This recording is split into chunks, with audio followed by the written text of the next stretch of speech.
jërë ngeen jëf mbokki internet yi Buzz Total TV kooke di Ndeye Fatou Fall ñu gën kaa xam si Fada Fleur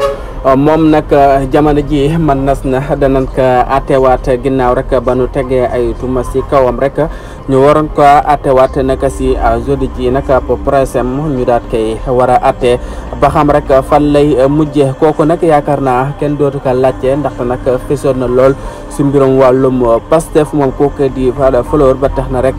alxamis bi nag dafa ko atte sa tuuma yooyu nga xamante ne si na tegoon na ko si kawam ba atte woon ko nu jëlaat yeneen i tuuma rek fekkoon ko foofee prison parce que tëjoon mu commencé woon greffe de la faim ñu jëlaat yeneen i tuuma rek teg ko si xam di xam ne rek moo génnoon di sa àddu ba tax na rek ñu war kaa attewaat yooyu la mbir yooyu yëpp rek moom kookee di Fada Fleur bokkoon foofee si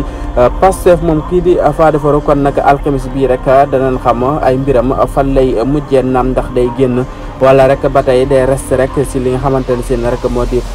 prison bi moom kookee di Fada Fleur te ñu bëri ràññee woon ko lool si wàllum waa Pastef moom kookee di Fada Fleur ay mbiram tey jii da res nga xam daal leen toppale yooyu la xibaar ba xam fan lay mujjee si mbiram Fada Fleur